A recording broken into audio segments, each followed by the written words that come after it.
Muy buenos días, les saluda el pastor Héctor y vamos a ver en esta hora un tema relacionado con el Espíritu Santo. La reflexión para esta mañana la he titulado El Espíritu Santo, Emmanuel, Dios con nosotros. Y está basado en el Evangelio según San Juan, capítulos 13 al 17, en esta sección. Voy a leer algunos pasajes, algunos versículos, y les voy a pedir que me acompañen. El primero lo tenemos en el capítulo 14, versículos 16 al 18, y dice así: Y yo rogaré al Padre, y os dará otro consolador para que esté con vosotros para siempre, el Espíritu de verdad, al cual el mundo no puede recibir porque no le ve ni le conoce, pero vosotros le conocéis porque mora con vosotros y estará en vosotros. No os dejaré huérfanos, vendré a vosotros. El siguiente pasaje, el siguiente versículo está en el capítulo 14, versículo 26. Y dice más: el Consolador, el Espíritu Santo, a quien el Padre enviará en mi nombre, Él os enseñará todas las cosas y os recordará todo lo que yo os he dicho. La paz os dejo, mi paz os doy. Yo no os la doy como el mundo la da, no se turbe vuestro corazón ni tenga miedo. Juan capítulo 15, versículo 26. Pero cuando venga el Consolador, a quien yo enviaré del Padre, el Espíritu de verdad, el cual procede del Padre, Él dará testimonio acerca de mí. Juan capítulo 16, versículos 7 al 15. Pero yo os digo la verdad, os conviene que yo me vaya, porque si no me fuera, el Consolador no vendría a vosotros, mas si me fuere, os lo enviaré. Y cuando Él venga, convencerá al mundo de pecado, de justicia y de juicio. De pecado por cuanto no creen en mí, de justicia por cuanto voy al Padre y no me veréis más, y de juicio por cuanto el príncipe de este mundo ha sido ya juzgado. Aún tengo muchas cosas que deciros, pero ahora no las podréis sobrellevar. Pero cuando venga el Espíritu de verdad, Él os guiará a toda verdad, porque no hablará de su propia cuenta, sino hablará todo lo que oyere y os hará saber todas las cosas que habrán de venir. Él me glorificará, porque tomará de lo mío y os lo hará saber. Todo lo que tiene el Padre es mío, por eso dije que tomará de lo mío y os lo hará saber. Cuando pensamos en esta sección del libro de Juan, tenemos que estar pensando en la tercera sección, del 14 al 17, y voy a hablar o voy a mencionar cuáles son las otras secciones. La primera es una introducción en el capítulo 1 a todo el libro. En el capítulo 2 al capítulo 12 vamos a tener algunas señales o muchas señales de Jesús, las cuales constatan que es el enviado de Dios, el Hijo de Dios, Dios mismo. Y viene a este mundo para perdonar, y viene a este mundo para traer plenitud a la vida. Esto es lo que nos habla esta sección. La tercera sección, estamos hablando del capítulo 13 al 17, en donde se habla del último discurso, los últimos discursos de Jesús, y se engloban o las podemos meter en el tiempo en el cual se da la última cena, es decir, las últimas horas de Jesús antes de ir a la cruz. Esto solamente lo habla el Evangelio de Juan, que es un evangelio no sinóptico. Solamente se habla aquí. En los otros evangelios se narrará todo lo que sucedió en esa última semana. En Juan solamente se hablará de esta última noche. Y después tendremos el desenlace en el capítulo 18, a partir del capítulo 18 y hasta el final, en donde estaremos hablando de la muerte y también la resurrección y glorificación de nuestro Señor Jesucristo. Al momento de hablar del capítulo 13 al capítulo 17 hay varios temas, y el primero que tenemos que pensar es en la despedida. En varias ocasiones Jesús se despide de sus discípulos, habla de temas como el que ya no voy a estar con ustedes, seré glorificado por el Padre, voy al Padre, voy a preparar lugar para vosotros. Y es un tema recurrente en estos versículos. Y esto nos lleva también a pensar en que, como un padre amoroso está tratando de dejar las últimas instrucciones a sus hijos. Y una de las últimas instrucciones es la misión que los hijos deben de cumplir, y esto es llevar el ideal de Dios al mundo, el ideal de paz de Dios al mundo, y esto solamente se va a dar a través de una actitud que es el amor. Por lo tanto, el amor ocupa una parte muy especial dentro de esta sección. Se menciona el amor en varios sentidos. el Padre ama al Hijo, el Hijo al Padre, el Hijo ama a sus discípulos, los discípulos se aman entre sí, los discípulos aman al Padre, aman al Hijo. Es decir, el amor se mueve en todos sentidos, y es que el amor es la esencia o es la práctica que debe de llevar a cabo la nueva iglesia, el nuevo pueblo de Dios, para llevar a cabo el propósito de Dios para la vida del ser humano de este mundo. Y uno diría, bueno, si existe el amor, si existe esa plenitud, si existe ese entregarse a los demás tal como Dios nos lo enseñó a nosotros, entonces cualquiera de nosotros podría pensar que el amor sería bien recibido por todas las demás personas, por este mundo. Sin embargo, esto no sucede. Curiosamente, la iglesia cristiana es perseguida por este tipo de mensaje. Y la pregunta es como por qué a las personas les tiene que incomodar este mensaje. Y la respuesta es porque el amor toca intereses económicos y toca intereses de poder. Por eso es que las personas son perseguidas, por eso es que el amor no siempre es bien recibido. Podríamos pensar, por ejemplo, el día de hoy, si hubiera algún esposo o todos los esposos de este mundo amaran a sus esposas, bueno, pues simplemente a lo mejor muchos bares no existirían, porque hay muchas personas que en lugar de llegar en un trato amoroso con su esposa los fines de semana, pues van a embrutecerse y a gastarse el poco dinero de la familia con los amigos, y haciendo otras cosas que no deberían de hacer, que muchas veces humilla a la familia, humilla a la esposa. Entonces, si el amor existiera en todas las personas, en todos los hombres, en todos los maridos, entonces seguramente habría algunos negocios que no existirían, ¿no?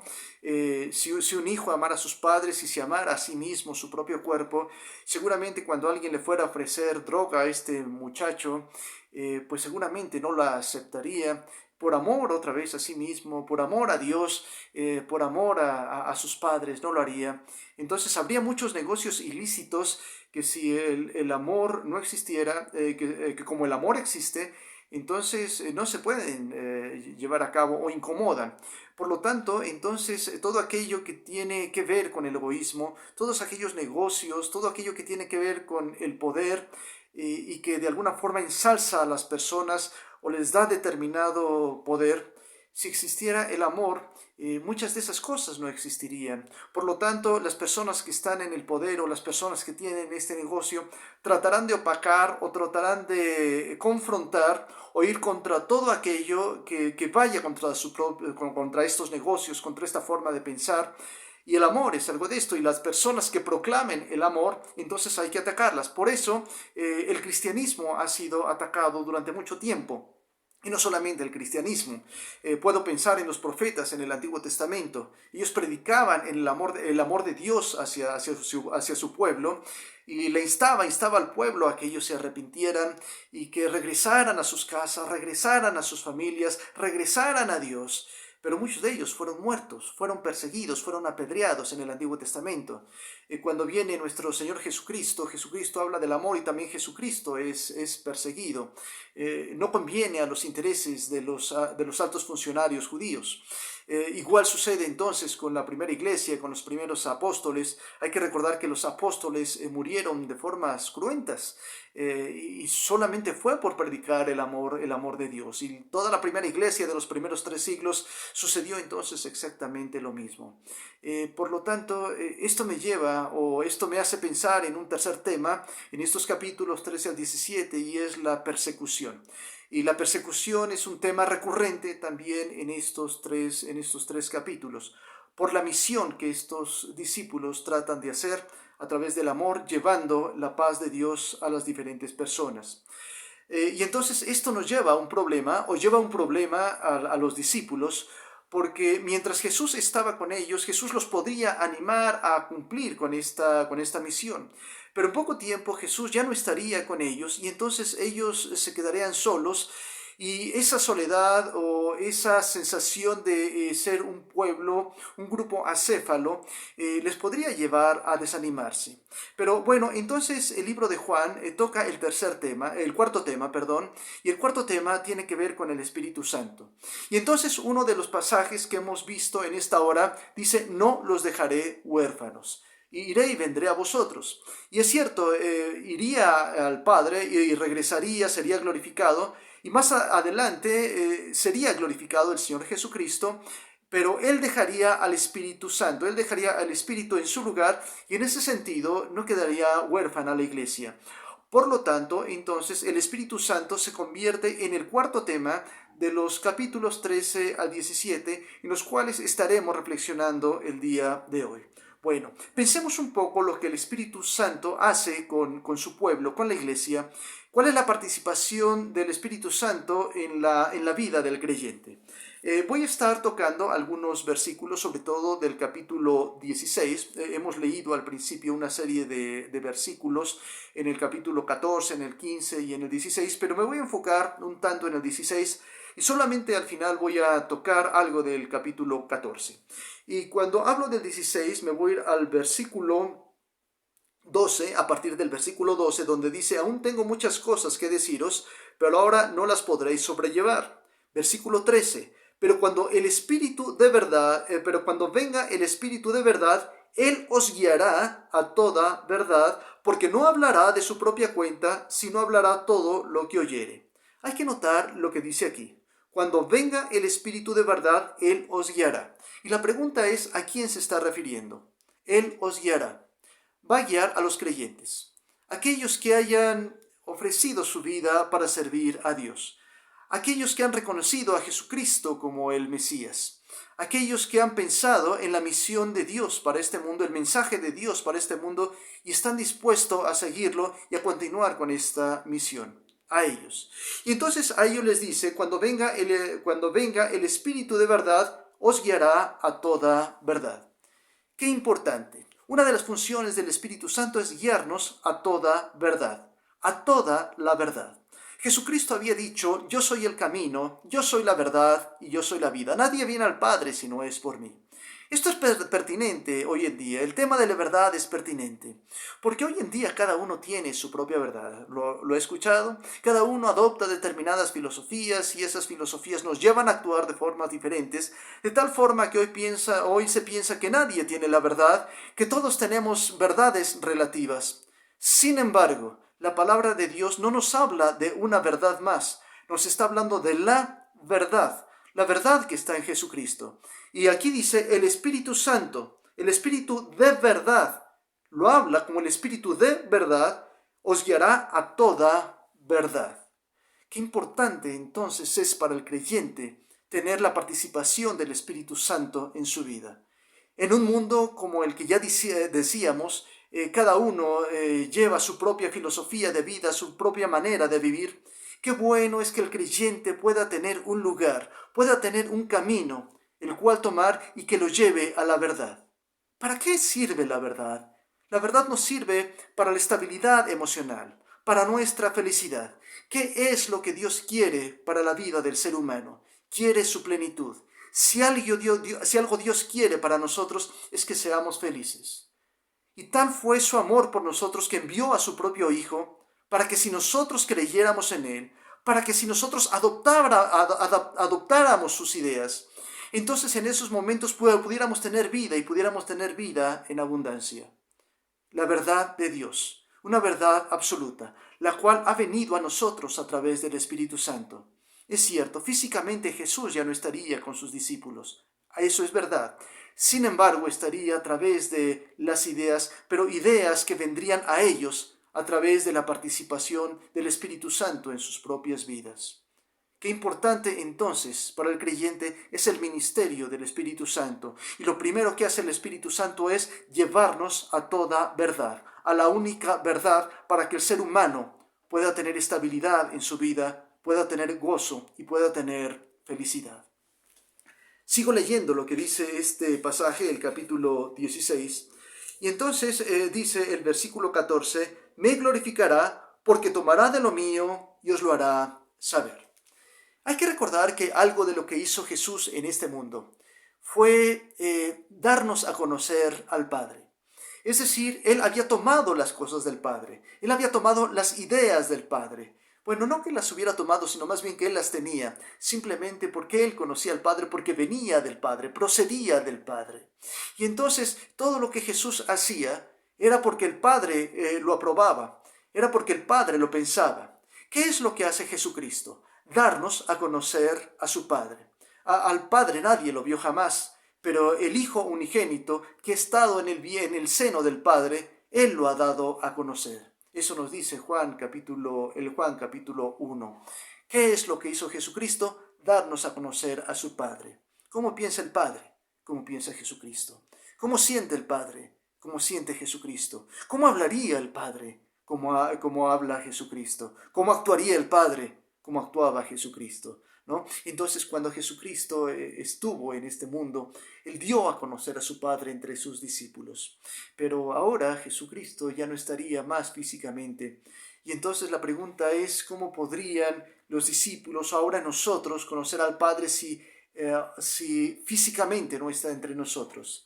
Y la respuesta es el Espíritu Santo, porque Él tomaría de Jesús y Jesús habría tomado del Padre, y lo que hace el Espíritu Santo es entregárnoslo a cada uno de nosotros. ¿Cómo podemos saber cómo es el Padre? El Espíritu Santo en nuestras vidas. Y usted lo ha de saber, y usted lo ha de haber sentido. Muchas veces, tenemos en nuestras propias vidas pensar si lo que hemos hecho está bien o está mal, o si determinadas decisiones que estamos tomando están bien o están mal. Y muchas veces hay algo que nos hace sentir que no está bien lo que vamos a hacer. Y por más que lo tratamos de justificar a través de razones, a través de la mente, a través de filosofías, hay algo en el fondo que nos estorba y nos dice, no estás bien. Y quiero decirle que esto no solamente es con nosotros, esto también es con las personas no creyentes. Por eso en unos versículos anteriores dice que Él convencerá al mundo de pecado, por cuanto no han creído en Él. Ahora, a pesar de que sabemos que están bien o mal las cosas, tanto creyentes como no creyentes, hay una diferencia entre uno y el otro. A los creyentes nos guía a toda la verdad del Espíritu Santo, pero al no creyente no se deja convencer, no lo quiere hacer. Entonces sus filosofías ganan y las sobreponen por encima de la enseñanza o de lo que el Espíritu Santo nos dice que está mal. Pero los creyentes tratamos de hacer caso al Espíritu. Los creyentes sabemos que a pesar de querer poner filosofías, anteponer nuestras filosofías a Dios, no lo podemos hacer. Y sabemos que en el fondo está mal o está bien lo que estamos haciendo, porque el Espíritu de Dios actúa en nuestras vidas. ¿Qué es lo que Dios quiere? El Espíritu Santo lo pone en nuestros corazones. ¿Qué es lo que Dios desea de nosotros? El Espíritu Santo lo pone en nuestros corazones. Y entonces sabemos cómo es Dios, cómo piensa Dios, cómo siente Dios a través del ministerio del Espíritu Santo. Este es el segundo ministerio. El primero nos guía a toda la verdad. En un mundo en donde todo es un revuelo, en donde cada quien toma su camino. En segundo lugar, nos hace conocer a Dios, nos hace conocer su voluntad, nos hace conocer cómo siente Dios a través de su ministerio. Hay otra cosa que hace el Espíritu Santo. Voy a leer el capítulo 16, versículo 12. Dice así: aún tengo muchas cosas que deciros, pero ahora no las podéis sobrellevar. Hay que recordar que mientras el Señor Jesucristo estuvo en esta tierra, enseñó cosas que a veces a las personas les costaba trabajo, les costaba trabajo asimilar. Por ejemplo, ustedes recuerdan a Nicodemo que Jesús le dijo que era necesario nacer de nuevo. Y entonces Nicodemo decía, ¿cómo puede un hombre nacer de nuevo? ¿Será que se tiene que ser otra vez un niño y meterse al vientre de su madre y volver a nacer? Obviamente Jesús no se refería a esto, sino se refería al nuevo nacimiento. Pero Nicodemo no lo comprendió en esos momentos. Quizá después lo hizo, lo tuvo que asimilar. Las enseñanzas de Jesús no siempre eran fáciles, pero sí eran asimilables. Seguramente lo mismo pasó con la mujer samaritana cuando Jesús le hablaba del agua de vida. Entonces, esta mujer le dice, dame de esta agua para que no tenga que venir al pozo a sacarla. Hoy nosotros podríamos comprender a qué se refiere el nuevo nacimiento, a qué se refiere el agua de vida, pero entonces los personajes no lo podían comprender. Ahora, seamos justos, a lo mejor si usted fuera Nicodemo o si usted es la primera ocasión que alguien le habla a usted acerca del nuevo nacimiento, usted no va a comprender o no va a poder comprender a qué se refiere la persona con el nuevo nacimiento. O si a alguien en la primera ocasión le dice que necesita del agua de vida, pues entonces esta persona seguramente no alcanzará a asimilar bien qué es el agua de vida hasta que se lo expliquemos, hasta que estemos con ellos y hasta que ellos mismos lo prueben. ¿A qué me estoy refiriendo con esto? La profundidad de Dios es grande, es infinita. Y entonces Jesús dice, tengo muchas cosas que decirles todavía a los discípulos. Sin embargo, no las podrían comprender. Es decir, sería muy pesado poder ellos comprender cuál era toda la profundidad de la enseñanza de Dios. Pero ahora Jesucristo se iría. Y entonces el Espíritu Santo continuaría en ellos esa misión que algún día hizo Jesucristo. Y esta es la misión de ser un maestro y de tener toda la paciencia para que sus alumnos comprendan. Es decir, Jesús había iniciado este ministerio en sus discípulos, pero había muchas otras cosas que todavía no les había podido decir, pero el Espíritu Santo en su momento también lo haría y se los daría a conocer a ellos. Y esto nos hace pensar en nuestra propia vida, en la función que el Espíritu Santo tiene en nuestras propias vidas. Él es un maestro, pero es un maestro que nos lleva poco a poco. Mire, no podríamos cursar la primaria si no primero vamos al kinder. No podríamos llegar a la secundaria si no hemos cursado la primaria. Y no podríamos llegar a la universidad si no hemos pasado por el kinder, por la primaria, por la secundaria, por la preparatoria. Y ahora llegamos entonces a la universidad. Es decir, el conocimiento es paulatino y el maestro es un maestro paciente y sabe que primero es un niño que debe de gatear y después del gateo vendrán los primeros pasos y después ya vendrá un paso firme y después vendrá el trote y por último podremos correr. Pero eso es lo que hace el Espíritu Santo en nuestras vidas. No todos comenzamos sabiendo todo. El Espíritu Santo nos va guiando. Cuando nacemos en Dios, el Espíritu Santo nos ayuda a dar los primeros pasos, pero poco a poco el creyente va evolucionando. Poco a poco el creyente va madurando. Y poco a poco el creyente entonces va llegando a esa madurez espiritual que Dios quiere, y eso lo hace a través del Espíritu Santo. Bueno, ese es el tercer ministerio del Espíritu Santo. El primero, entonces, nos guía a toda verdad en un mundo que no sabe por dónde ir, que no sabe qué camino tomar. Él nos dice qué camino tomar, el camino de Dios, el camino de Jesucristo.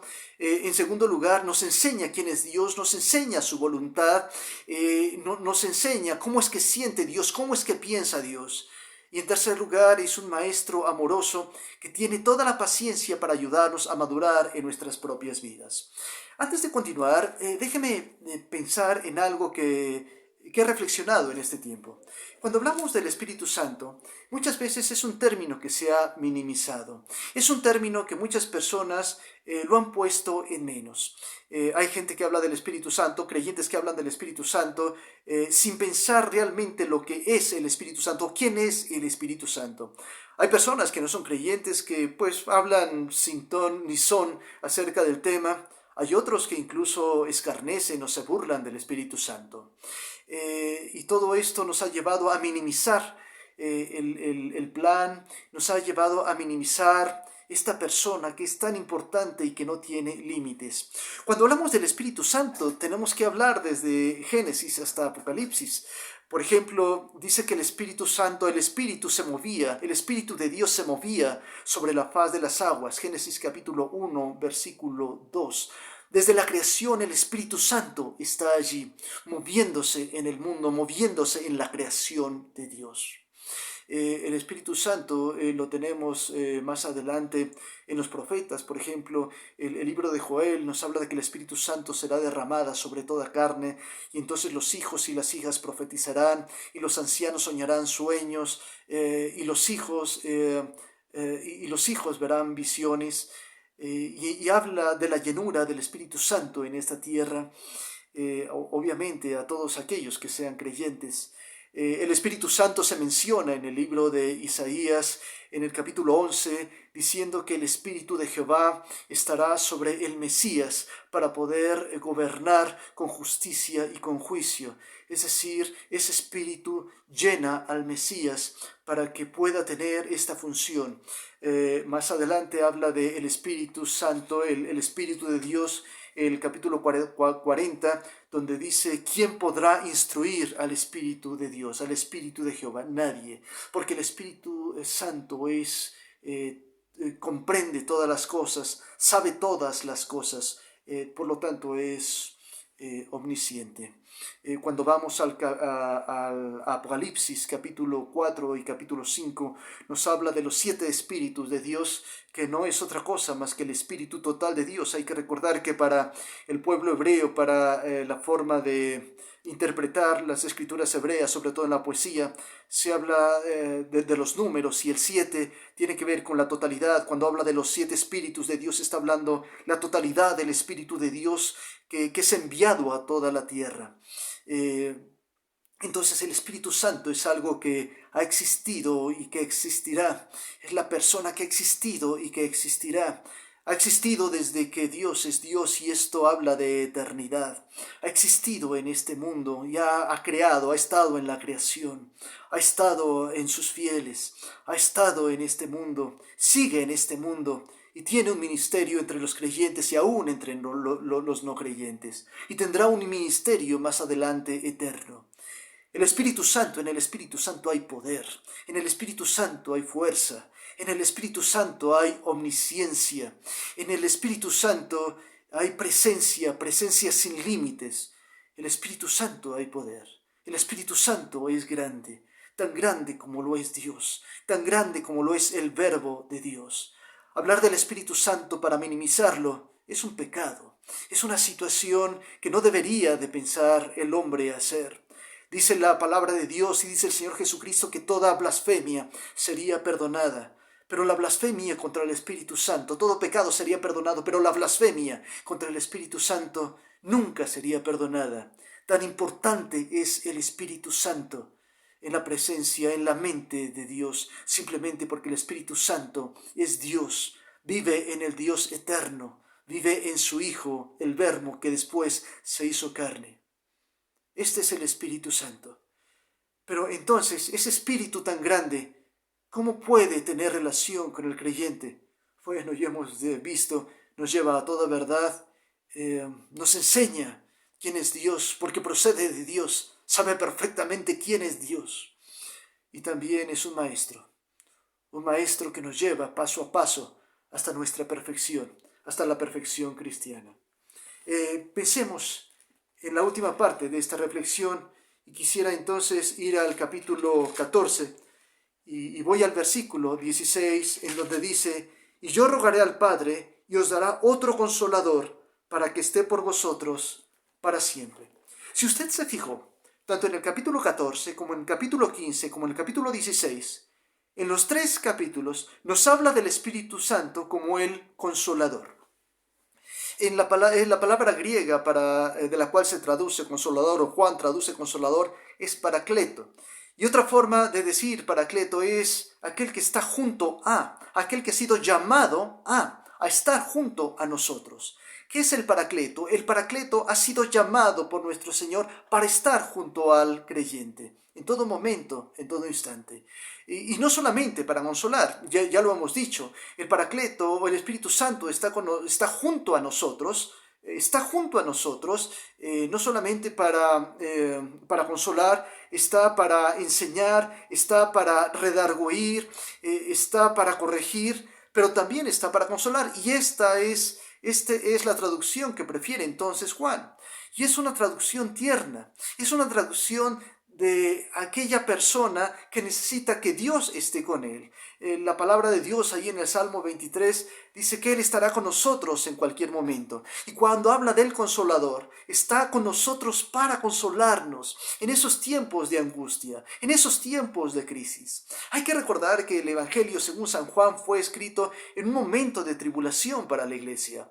Y entonces lo que le está diciendo el apóstol a los demás, a los creyentes de ese tiempo, les está diciendo: hay alguien que está con ustedes en medio de toda esta tribulación. Y vale la pena mencionar en esta hora la situación que estamos pasando como iglesia, y no solamente como iglesia, sino como humanidad. Esta crisis sanitaria que estamos pasando. Pero quiero decir a cada uno de los que están aquí que hemos creído en el Señor Jesucristo como nuestro Salvador, que cuando el Espíritu Santo está en nosotros, o más bien el Espíritu Santo entre nosotros, ha estado cerca en todo momento, y hemos orado a Dios, que es el Espíritu Santo, y hemos tratado de recurrir a Dios en los momentos más difíciles. A veces ha habido pérdidas de todo tipo, pero en esos momentos el Espíritu Santo también está. Así como los primeros cristianos, la gente del final del primer siglo, cuando fue escrito este evangelio, necesitaba de Dios en esas persecuciones tan cruentas. Hoy nosotros, en este tiempo, también necesitamos de Dios y el Espíritu Santo está entre nosotros. Aun cuando la muerte ha sido parte de nuestras vidas, o pensando en nuestros familiares, o pensando en personas cercanas a nosotros, cuando ha habido pérdidas económicas, pérdidas de trabajo, el Espíritu Santo está allí. Hemos dicho una y otra vez que no es lo mismo pasar las pruebas con Dios que sin Dios. Y en estos momentos el Espíritu Santo, el Paracleto, está con nosotros. Fue llamado para estar con nosotros en todo tiempo, para instruirnos, para llevarnos a Dios, para exhortarnos, pero también para consolarnos. ¿Y sabe qué es lo más bello con todo esto? Que lo que nos dice el capítulo 14, versículo 16, dice: os rogaré al Padre y os dará otro consolador para que esté con vosotros para siempre. Para siempre. Es decir, siempre estará allí. En la cama de hospital estará allí. En la sala funeraria estará allí. En el trabajo que se ha perdido estará allí. Pero también estará con nosotros durante la tristeza, durante la alegría, en el tiempo en el cual levantemos nuestros ojos a Dios y digamos gracias por lo que has hecho por cada uno de nosotros. Estará con nosotros en todo momento.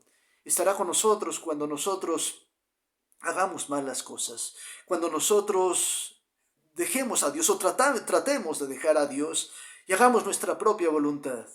Y el Espíritu Santo se entristecerá. El Espíritu Santo lo contristaremos.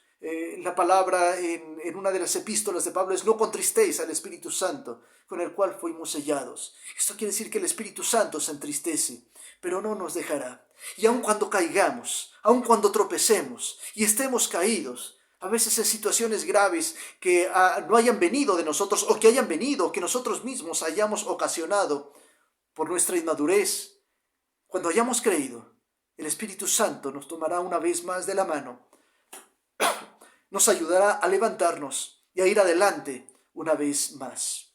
Siempre estará con nosotros, nos llevará, nos conducirá. El tema de esta mañana es el Espíritu Santo, Emmanuel, Dios con nosotros. El Espíritu Santo es Dios y el Espíritu Santo está con nosotros. Por eso es que Emmanuel se puede aplicar a varias personas.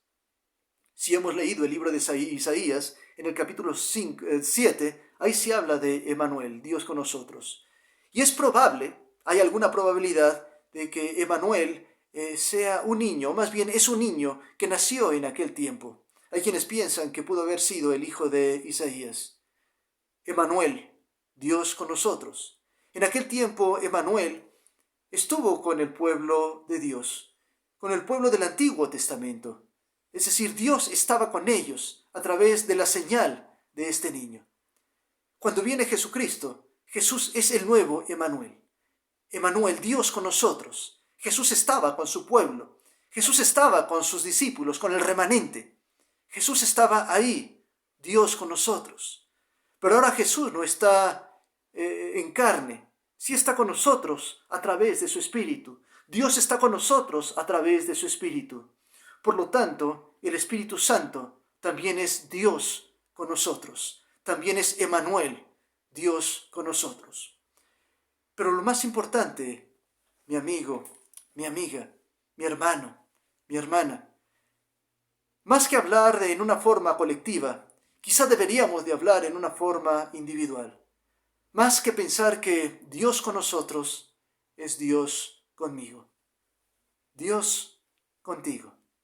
Cada vez que te levantas, Dios está contigo. Y las primeras palabras que diriges a ese Dios, el Espíritu Santo las recibe. Dios contigo en los momentos de felicidad. Dios contigo en los momentos de errores. Dios contigo en los momentos de tristeza. Emmanuel, Dios contigo a través del Espíritu Santo. Si tú dejas que el Espíritu Santo viva en tu vida, si dejas que el Espíritu Santo obre en tu vida, si dejas que el Espíritu Santo guíe tu vida, entonces el propósito de Dios para el mundo, de paz, estabilidad y gozo, también serán para ti. Recuerda, Dios con nosotros, Emmanuel, el Espíritu Santo, Dios contigo, que Dios esté contigo. No desaproveches la oportunidad. Dios quiere lo mejor para ti. Que Dios te guarde, que Dios te bendiga. Permítele a Dios entrar a tu vida. Te conviene, nos conviene, y Él se sentirá contento, gozoso. Que el Espíritu Santo more en ti. Que Dios te bendiga. Amén.